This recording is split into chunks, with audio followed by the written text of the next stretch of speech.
Now, The Hunt Palmer Show. Boy, does it smell good. You're listening to The Hunt Palmer Show, brought to you by Rouse's Supermarkets on 104.5 ESPN, Baton Rouge. That's good. Live from the Mercedes-Benz of Baton Rouge studio, this is Hunt Palmer.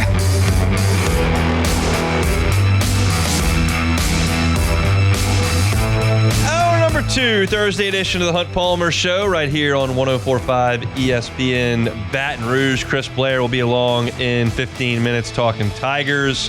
Going to talk about potential opportunities for the Saints on the defensive line as well. We'll do that in hour number 2. But we start with the news of the day, which, of course, is Bo Davis leaving LSU, his alma mater, after one season, the defensive line coach, to become the defensive line coach of the New Orleans Saints. There are a lot of things that we don't know about this situation. We don't know how much Bo Davis is being paid by the Saints. We don't know what Bo Davis thinks about the transfer portal or name, image, and likeness. We don't know any of those things. We can speculate on them. We don't know. And so I'd like to start with some of the things that we absolutely know.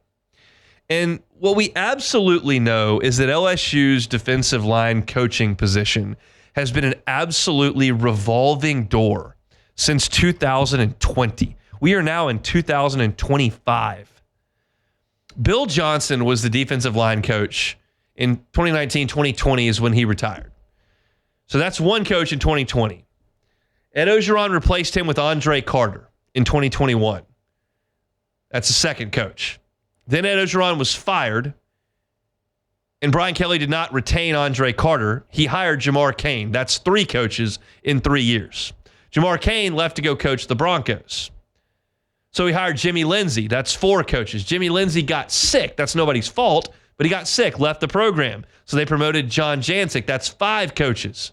John Jancic on the defensive front, it wasn't going very well, as you'll recall, in 2023. So they hired Pete Jenkins to come in. That's 6 coaches. And then they hired Bo Davis. That is 7 defensive line coaches in 5 seasons. 7. And you thought when they hired Bo Davis, well, that's an LSU alum. That's a guy who they're going to pay very handsomely. They did it $1.25 million a year. That's a guy that they're going to keep around for a little bit. He's going to bring some stability to this LSU defensive line group. And trust me, LSU needs it in a bad, bad way because they haven't been very good on the defensive line, if you hadn't noticed. In 2024, 12th in the SEC in rushing defense. 2023, worse than that. They were 13th in a 14-team league. They haven't been in the top 7 in the SEC in rushing defense since 2019 when they won the championship. There was a time where LSU was churning defensive linemen into the NFL draft, churning them. Got the numbers here, and you start to go through some of these names. You're like, yeah, LSU was a defensive line factory at one point. 2008, Glenn Dorsey, first round. 2009, Tyson Jackson, first round. Ricky Jean-Francois was drafted. Al Woods was a 4th-round pick. Drake Nevis went in the 3rd round, was a star at LSU. Pep Livingston also got drafted. Michael Brockers went in the 1st round. Kiki Mingo went in the 1st round. Benny Logan, a 3rd-round pick. Sam Montgomery, 3rd-round pick. LeVar Edwards went in the 5th round. Ego Ferguson was a 2nd-round pick. Daniil Hunter was the 3rd-round pick and become a star in the NFL. That's a stretch from 2008 to 2015 where LSU was an assembly line of defensive linemen into the NFL. That's 8 drafts, 13 linemen drafted, 4 in the 1st round in 8 drafts. Since then, in 2015, LSU has not put 1 defensive lineman in the 1st round. None. They have been average on the defensive line for years now. And you thought with Bo Davis coming in, with Bro and McKinley as young players that he could develop, that you were about to usher in an era of defensive line dominance at LSU. And there's reason to think that. Bo Davis has been a defensive line coach in college for 12 years. He's coached 17 all-conference players, 7 All-Americans. Won 2 national championships at Alabama, then went to Texas, Tavondre Stratton, Byron Murphy, All-Americans. Sweat won the Outland. That's his thing. He recruits them. He gets them into the system. He develops them. You have great players in college that go into the NFL. And you thought you had a guy who was home that was going to be here. And then he left. And so now you will hire your 8th defensive line coach in 6 seasons. That's almost inconceivable. And it's got to be a gut punch to this LSU program that probably felt like they had defensive line covered. So what do? Well, they've got some options. Kevin Peoples has coached defensive line all over the country. You're talking about a guy who's been a defensive line coach at 8 different spots. That includes Arkansas and Tulane. So he could do it, but he's coaching the edge guys, and he did a great job last year. You saw Braden Swinson come on. You saw Savion Jones come on. They played better last year, and you've got some young talent there. Gabe Relaford, Braden Swinson talked about him at the Combine today. Dylan Carpenter is a talent. You've brought in Jack Pyburn, Patrick Payton, brought in Jamari Butler from Nebraska. I don't think you want to split Kevin Peoples' duties. You want him to do what you brought him here to do, which is coach the edge players. You've got to go get someone to help you on the interior defensive line. And I know today that guys like Ahmad Bro and Dominic McKinley are bummed. T-Bob and Jake talked about it this morning. You lose your position coach, it's a tough thing. And I've heard Ahmad Bro talk about how much he thinks of Bo Davis. So that's a tough deal for those guys. But I think LSU's going to fill that spot. I got asked earlier today, well, they're going to be able to fill it before the spring? I think so. I think it's reasonable that Brian Kelly can fill that slot in 10 days. I don't think he found out about this whole thing today. That's probably something that he's known about for a few days. And I think that he's probably got some names in mind. It's undoubtedly he'll get a bunch of phone calls because you're paying a defensive line coach at LSU over $1 million. And that talks. But the fact of the matter is that you're not going to get someone, my guess is you're not going to get someone that is accomplished as Bo Davis. At Alabama, at Texas, what you think he could build at LSU, it's a big, big deal. And I don't know what it's going to mean in recruiting. He was a great recruiter. I don't know what it's going to mean in terms of development. I don't know what it's going to mean in terms of attrition. Keep in mind, there is a transfer portal window after spring football. I don't know if there are any guys that are going to explore that. But it's a gut punch for sure for LSU. So they're going to try to fill that spot, but I don't know if it's going to happen within the next 10 days. I'm fighting off a sneeze in the worst way right now. It is absolutely brutal. Just go ahead and sneeze. Well, I would if I could. I'd hit the cough button and we'd be fine, but I can't get it out. It's just like making my eyes water and my nose run. It's awesome radio, I'll tell you that. Yeah. But it's a gut punch for LSU. Now, why did Bo Davis do this is the question. And not that it matters a lot. It is what it is. It's over. But I wonder if this is not like Jeff Hafley. If you don't know who Jeff Hafley is, he was the head football coach at Boston College. He left to be the Packers defensive coordinator. You know Chip Kelly, head coach at UCLA, left, went to call plays at Ohio State. Jim Larinaga, Final Four coach at George Mason. In the middle of the season at Miami, I'm out. Nick Saban has talked about this. Jay Wright retired. It's a tough time to be a college coach. And that doesn't mean you cry a river for them. It doesn't mean they're not paid well. I get all that. But dealing with 18 and 19-year-olds who are demanding millions of dollars and oftentimes will not take a lot of tough coaching and may just leave because there's no penalty for that, can be difficult for coaches that grew up in the old school. And in the NFL, you don't have to deal with it. So I have no doubt that Bo Davis loves LSU. I have no doubt that Bo Davis felt like when he took this job that it could be his last gig.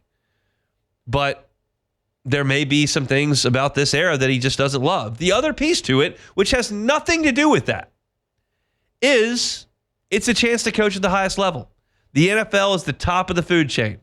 And if Bo Davis doesn't believe that he's going to be a defensive coordinator or a head coach and that he's going to be a position coach for his career, this is the highest point you can get to be a defensive line coach in the NFL. I don't know what that paycheck's like, but in terms of the competition, this is it. So it's a huge bummer for LSU. It's a blow to Brian Kelly's staff for sure. I'm sure it's really tough on those defensive linemen who now don't have a position coach and don't know what their future holds. But is Bo Davis doing what he thinks is best for him? And what's best for him is a big loss for LSU football. There's no doubt about that.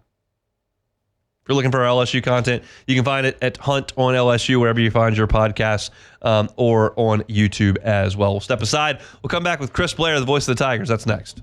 The Hunt Palmer Show. One Bath and Closets. OneBathAndClosets.com is the website. David Duvall and his team, 30 years redesigning and remodeling bathrooms and closets. What is the one thing that David Duvall and his team do more than anything else? The one job they get called to do more often than any other. It's tub to shower conversions.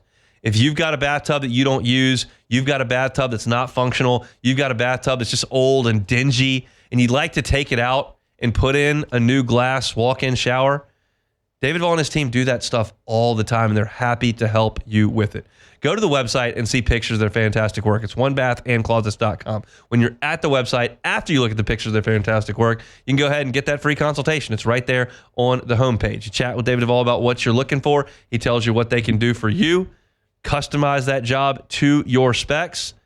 And they have financing options available, 0% for 18 months if you qualify. That's the same as cash. It's One Bath and Closets. Find them online at onebathandclosets.com. Onebathandclosets.com. This is the Hunt Palmer Show, brought to you by Rouse's Supermarkets.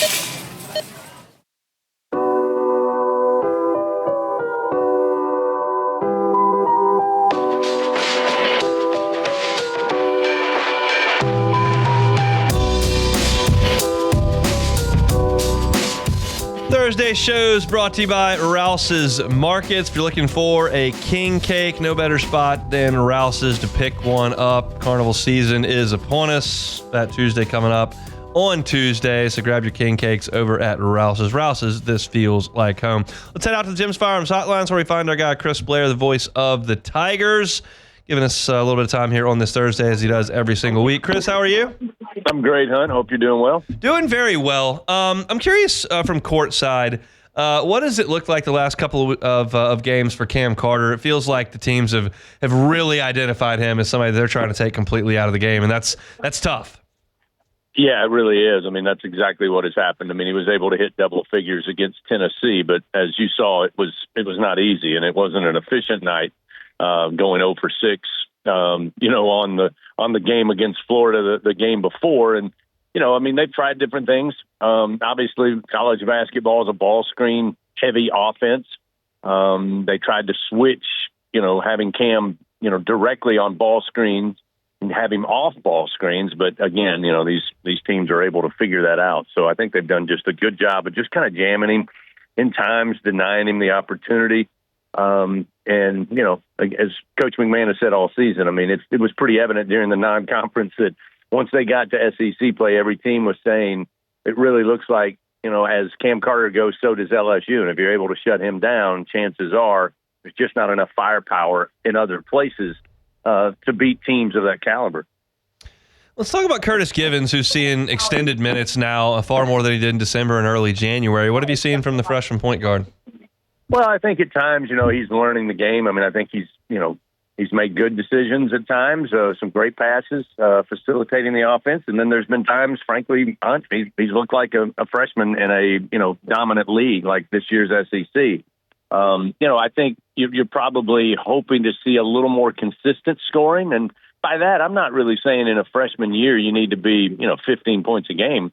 But I think you need to be somewhere in the neighborhood of, whatever that number is. If it's 6 a game, then you need to be consistent there. If it's 8 a game, consistent there. And I think that's been the issue is you've seen games with 6, 8 double figures, and then you've seen games with 2 or no points at all. I have been impressed of late that his turnovers have trimmed down. There was a time, I think, through the first 8 games that it was almost 2-to-1 turnovers to assists. And that's when LSU was averaging 16 turnovers a game. Now, they since have improved that somewhere around 10 turnovers a game over the last 5 games. So, again, I just think you've seen a progression.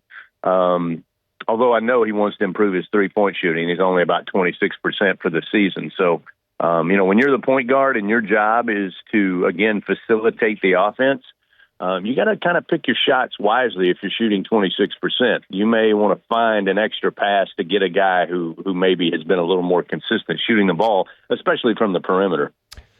Let's talk about Robert Miller, who's really come on in the last 3 weeks or so. What does that look like from courtside? I think that's one of the things Coach Brady identified very early on. And this is, non-conference games where Robert was getting, spare minutes and, not doing a whole lot from an offensive standpoint. But John just said, the upside to this young man is incredible. And now we've seen, the evolution in his maturity.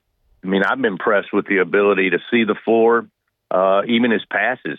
Again, when he gets it inside, and he made a great pass the other night across the floor to get a three-pointer knockdown, and had his back to the basket, just kind of sense where his teammate was. So and then you've seen some really good scoring games. I think he's got great balance. He's got great footwork.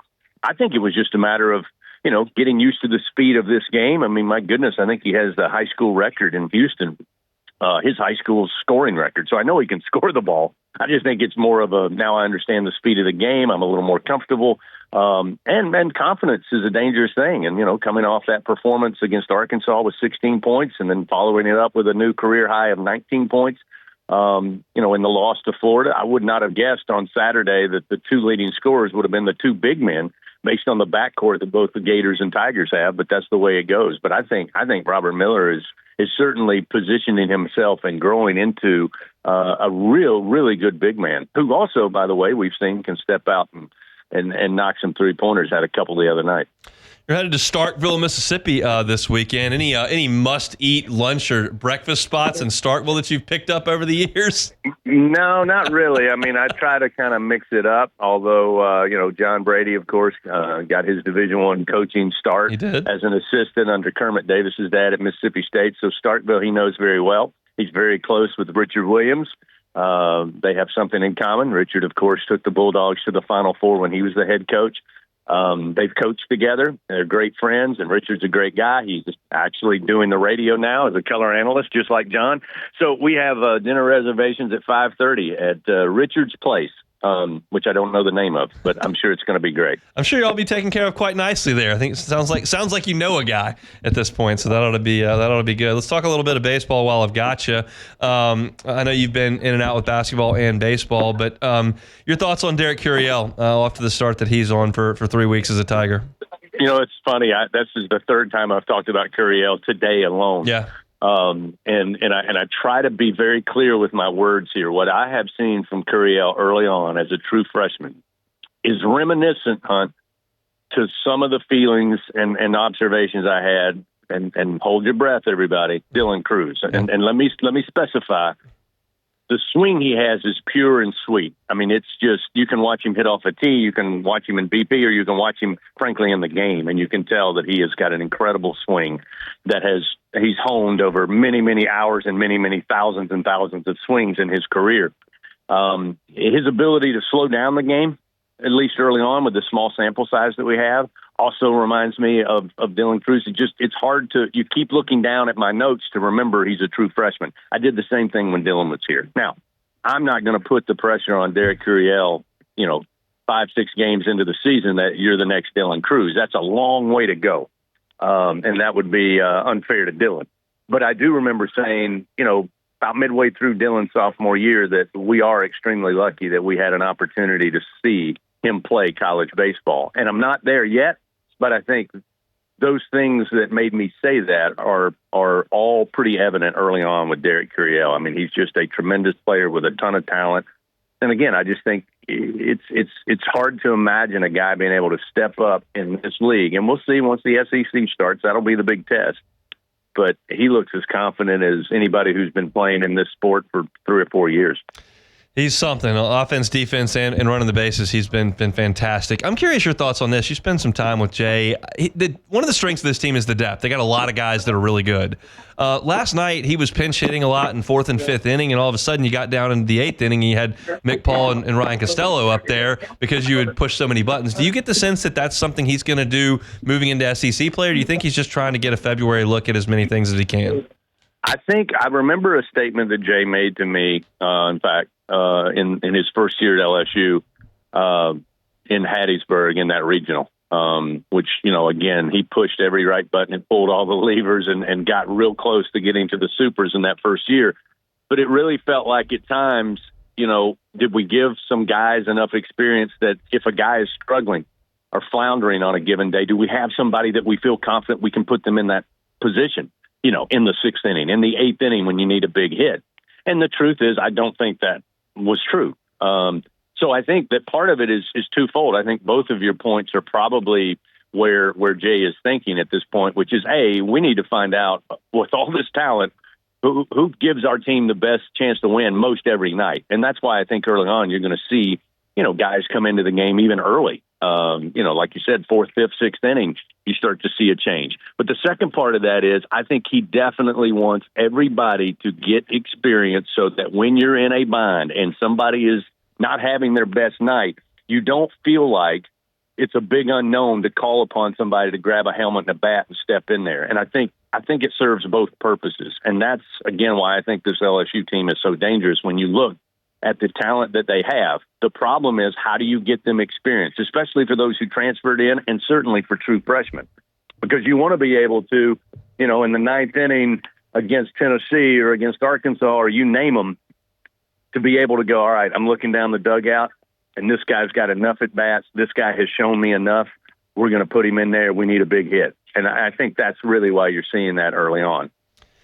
It's early, as you just mentioned, but do you feel like that these freshmen may be the guys that Jay goes to in big spots out of the bullpen? I mean, it kind of feels that way right now.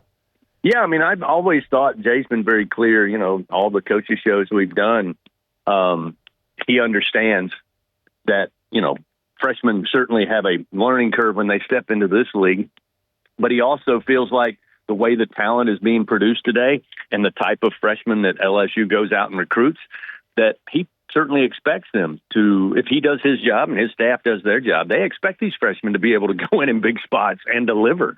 And again, that just shows you kind of the progression of where this program is. I don't know if Jay would have said that his first year, but I think now with the talent they're bringing in, I don't think he has any qualms whatsoever about calling on a guy to the mound out of the bullpen, or for that matter, grabbing a bat and stepping in to pinch hit in a big-time spot on a big-time stage against a big-time opponent. So, yeah, I expect to see keep the rosters handy. That's kind of the best advice, and that's why I have 2 copies in the booth, because you need to be able to go down that roster quick, because I expect anybody who's wearing that purple and gold uniform to be called upon at any given moment. He sure is using a lot of dudes. LSU in Frisco this weekend, playing a little bit of baseball. Tigers on the hardwood in Starkville at 2:30 on Saturday afternoon. Coaches shows on the network. What's coming up? I know Matt McMahon's show kind of winding down. Jay Johnson show is coming. What's next? Yeah, we'll finish up next Wednesday with the Matt McMahon show, the season finale, and then we'll have March 17th season premiere. And, nice. And if you haven't made it to a Jay Johnson show, I invite you to do it. I mean, you've been around him enough. You've spent some time with him. I mean, if there's 48 minutes running time of that show outside of commercials, it's 48 minutes of baseball. And even me, the joker who tries to have some fun, Jay's like, yeah, let's talk baseball.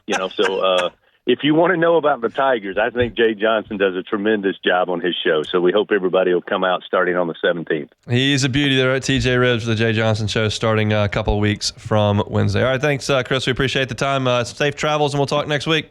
You got it, buddy. Have a good weekend. Sure will. He is Chris Blair, the voice of the Tigers. Switch gears, talk a little Saints. What might they do on the defensive line? A couple of names that really interested me that I want to talk about. That's next. The Hunt Palmer Show. You're listening to The Hunt Palmer Show, brought to you by Rouse's Supermarkets.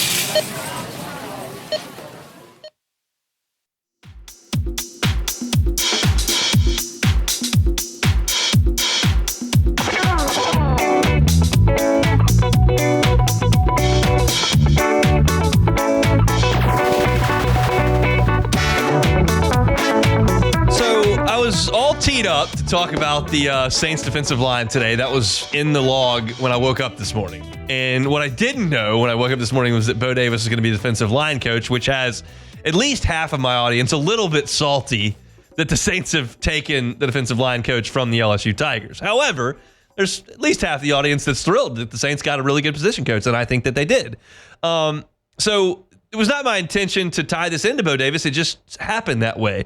But I was reading yesterday, Pro Football Focus analyst Mason Cameron put together a list of dream off-season signings for everybody in the NFL. And he has not off-season signings, off-season additions for every team. And he goes to the free agent market as well as the NFL draft. And so he's got 2 for the Saints, and both come on the defensive line.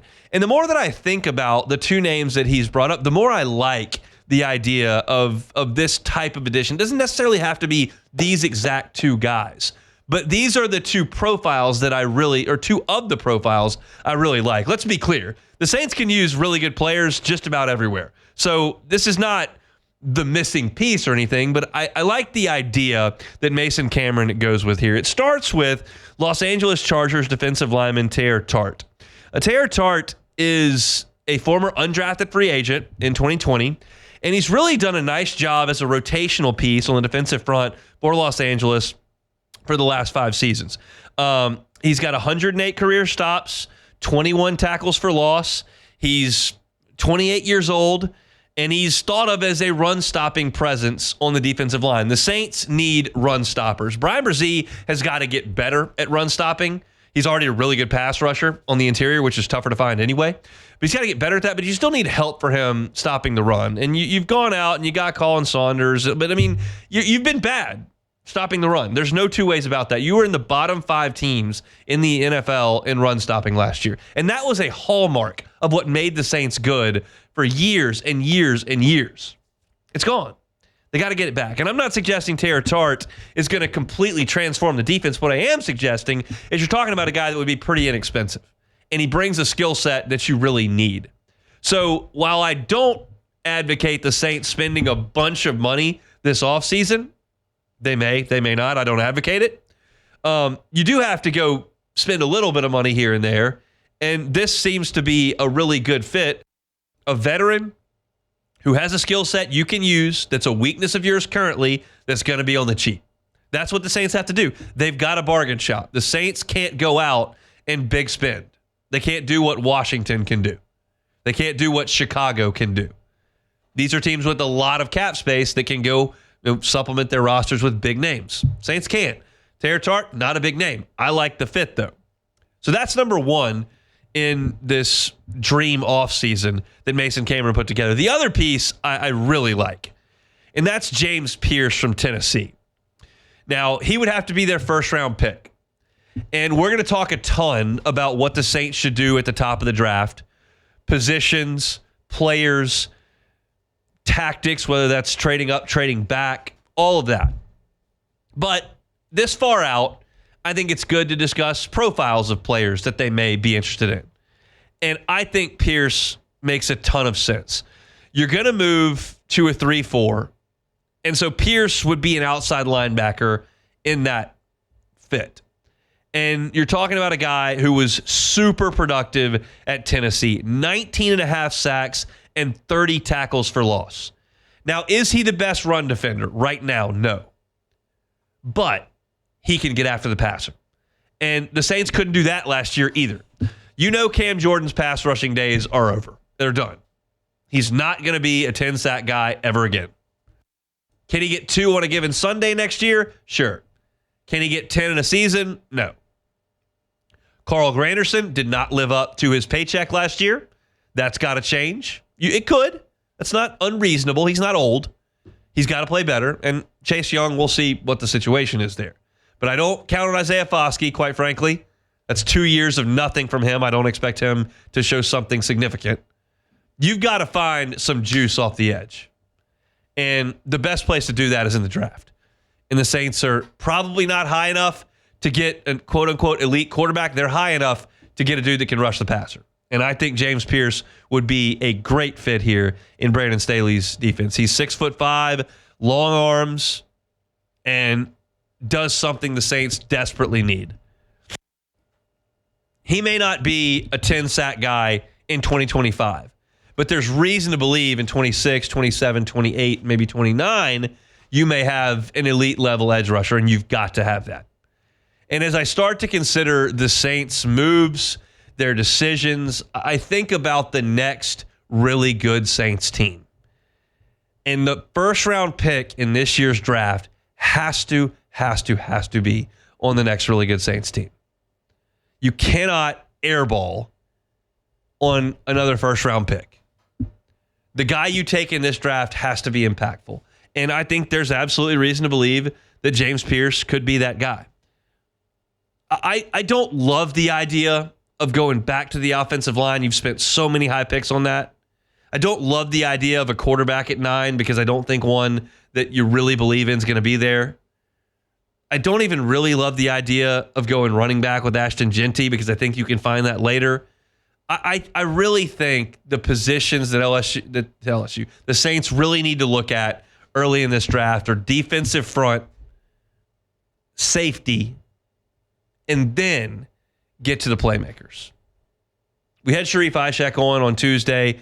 He wants playmakers. And I get that. It's fun to talk about. It's not as fun to talk about a guy who might clog the run, who was an undrafted free agent in 2020 from the Chargers.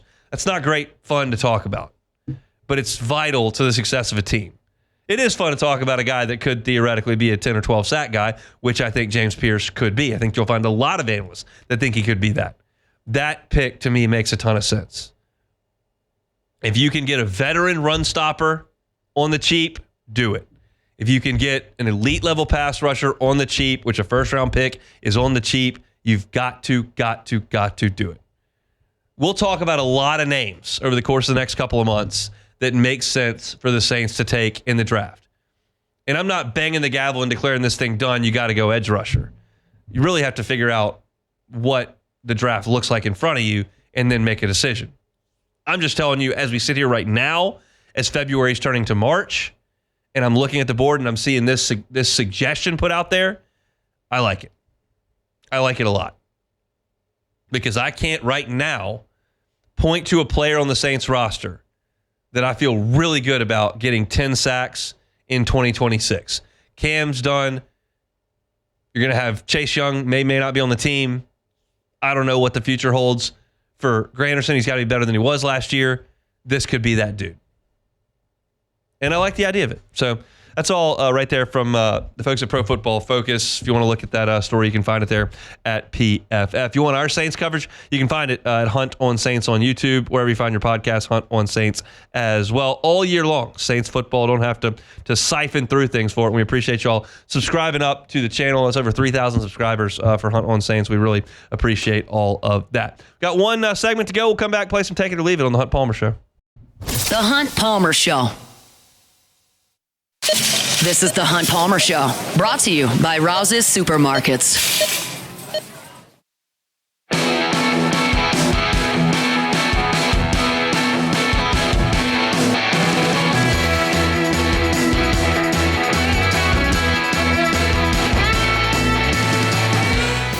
Join us at the Louisiana Outdoor Expo at the Lamar Dixon Expo Center from March 14th through the 16th.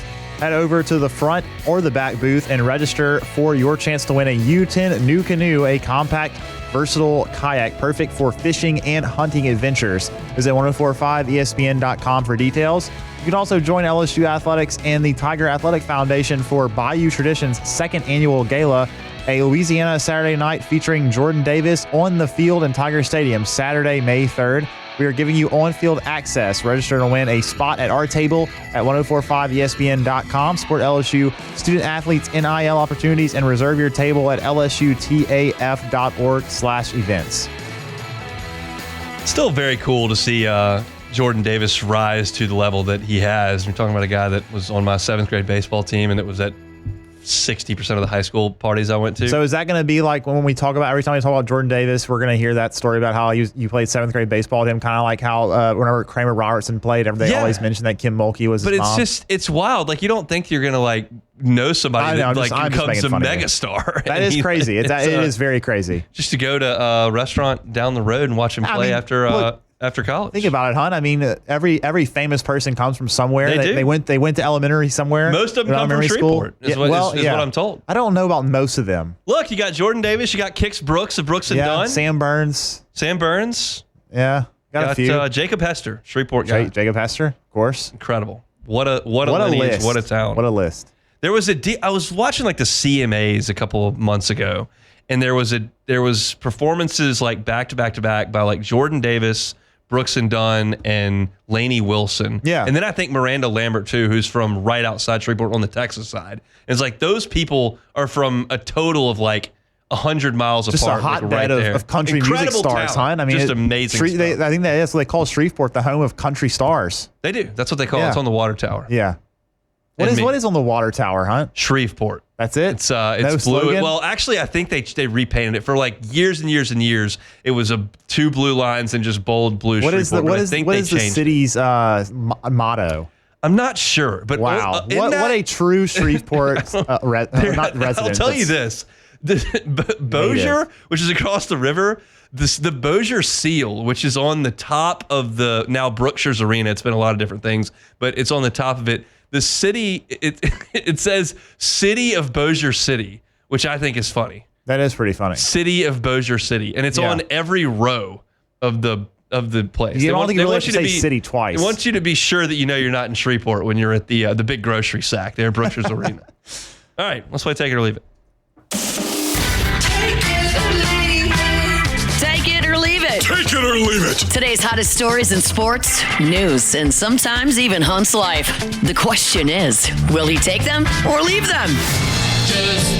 All right, first one here. Former Florida Gator Billy Horschel is teeing it up at the Cognizant Classic this week, or otherwise known as the non-Honda. The former Honda Classic.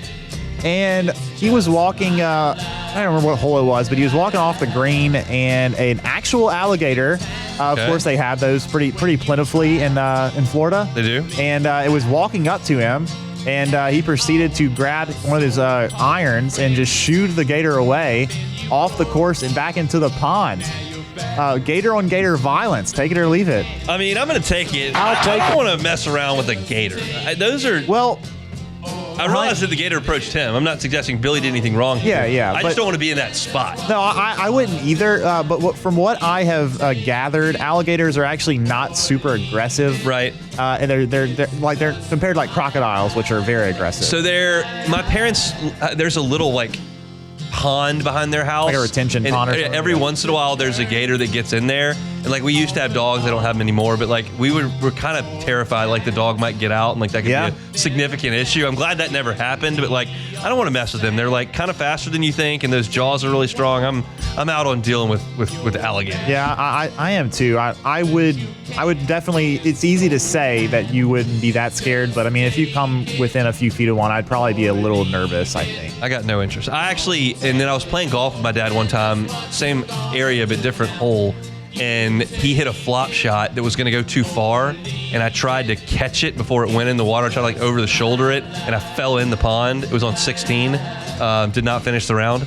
But the only thing I could think of when I fell in was like there really does not need to be a gator anywhere close to me right now. Yeah, that would not be good, especially that was also if you a really fell on stupid it. thing to do Really to try to catch the golf. Yeah, you don't need to do that, huh? Maybe he should have hit a better flop shot that wasn't going 20 yards over the hole. Get a better shot, Mr. Palmer. And also, I think he can afford a few more Pro V1s. I think he'll be all right. He's trying to make the play out there, Willie Mays style. All right, next one here. The NFL has announced the official salary cap for the 2025 season. It'll be $279 million, increase of $24 million from last year. The Saints are throwing a bone. Take it or leave it. Leave it. I don't even want them to think in those terms, and they're going to. Like, we just talked about the Saints in the last segment. I'm pro short, cheap deals. They're not at the long-term stuff yet. You want to do a Chase Young deal? Awesome.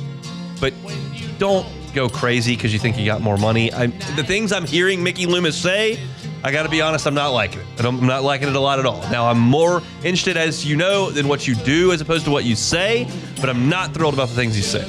Yeah, not great stuff. The 76ers are in flux. Funnily enough, Paul George, this is a side note, Paul George decided he was going to pause his podcast that he records because to prioritize playing with the 76ers. Great. Because that's awesome to hear. There were people making fun of the fact that he had more podcasts recorded than I think points scored or something at that one point, which is not great. But in this actual question here we've got is about It's about Joel Embiid, who has continued to have problems with his knees. Yes. Requiring regular injections to play. Embiid will not play more than 50 games in a season for the rest of his career. Take it or leave it. I'll take it. And that also sounds like a guy when he's 53 is going to have a hard time walking. Yeah. That's a tough scene right there. I mean, that's just, you got guys that are that big, that are putting that kind of stress on, that are going with injections routinely. Like, I'm not a doctor. No one's ever going to ask me for any medical advice. That's not good, though. However, it doesn't seem good. Just consistent injections into your knee. I mean, he's going to have to get them replaced, I'm sure. Yeah, maybe. I don't know. Do they make knees for 7-footers? Seems like a big knee. That seems like it'd be a lot of work. Knee. Yeah, a lot of knee, a lot of work. Do we have any more? That's it. That's it. We're taking it or leave it. We'll leave it on how big a fake knee Joel Embiid's going to need. Our Thursday shows are always brought to you by Rouse's. As you know, Mardi Gras this weekend, a lot of stuff going on all over the state. Wherever you are in the state, if you're looking for a king cake, really looking for groceries or alcohol to go out to the route, you can do it all at Rouse's, wherever you are, your location. The one next to the Casa de Palmer is Burbank and Lee. The king cakes are right there on the front when you walk in. They got their regular cinnamon. They've got your stuff. They're all right there. You just go right to the checkout. You're good as gold. You don't have to worry about them running out. They're going to make 600,000 of them over the course of carnival season. So if you're looking for your groceries for the weekend, going out to the parade route, or looking for a king cake, Rouse's has got you covered. Official supermarket of the New Orleans Saints. Rouse's, this feels like home. Appreciate them bringing you our Thursday shows each and every week. Programming note for tomorrow, I mentioned this earlier, but we were planning on having me in Frisco tomorrow, noon to 2 before first pitch between LSU and Kansas State. Not going to be able to make it. We may have some things on the home front that we're looking at this weekend, so I'm going to stay home in the hopes that potentially we may have an addition coming to the Palmer House. So we'll see, but I'm going to do my show tomorrow, assuming I'm not at the hospital, right here from 1 to 3 as normal. So our normal schedule tomorrow, nobody's moving around. We'll have Off the Bench 7 to 10. We'll have Live at Lunch 11 to 1. I'll be 1 to 3, and Matt will be 3 to 6. So normal schedule on a Friday tomorrow. No Frisco trip for me. But looking forward to tomorrow's show. We'll talk to Preston Guy. We'll certainly recap. We'll preview LSU's weekend in Frisco, talk about the NFL Combine and anything else that may come up. If you missed today's show, you can catch it on demand, 1045ESPN.com's on demand tab, Apple Podcasts, Spotify, Google, wherever you find your sound, you can always find us. Just search Hunt Palmer Show. Like, subscribe, rate, and review. Open the show talking LSU and DBU. Really solid effort from the Tigers last night in Arlington. Wasn't perfect. Left too many guys on base, but a really good effort offensively and on the mound. Luke Johnson was at 1:15 talking about Bo Davis to the Saints. Joe Healy, SEC Extra on D1 Baseball at 1:30, talking about the Southeastern Conference as a whole. And then I talked about Bo Davis and what that means for LSU as he heads to the New Orleans Saints. That was at 2 o'clock. Chris Blair with us at 2:15, and we talked some Saints D-line as well. Catch it all on demand. That's it for me. Matt's going to drive you home next on After Further Review. I'm back tomorrow, same time, same place. Another edition, The Hunt Palmer Show. The Hunt Palmer Show. Genesis of BatonRouge.com is that website. Every car that is online is on the lot. Every car that is on the lot is online. It's at GenesisofBatonRouge.com. How about 3 years of complimentary maintenance with a Genesis? Every new Genesis purchase comes with 3 years of complimentary maintenance. I know that nobody loves to go get your car serviced. It's kind of a nuisance. Got to sit there and wait for them to get to your car, and you're watching Price is Right in the showroom. It's never a lot of fun. Well, eliminate that. They can do valet maintenance. They come to you, pick your vehicle up, bring it to the dealership. They handle your oil change. They handle the cabin air filter. They handle the wiper fluid. They give you a loaner so you can get on your day, and they bring that car right back to you. That's just part of the luxury of being a Genesis driver. Check them out at Airline and Piku. It's a fairly new location you may not have been by. Highly recommend you do that, Airline and Piku. Or you can check them out online, as always, at GenesisofBatonRouge.com. Genesis of Baton Rouge, online at GenesisofBatonRouge.com.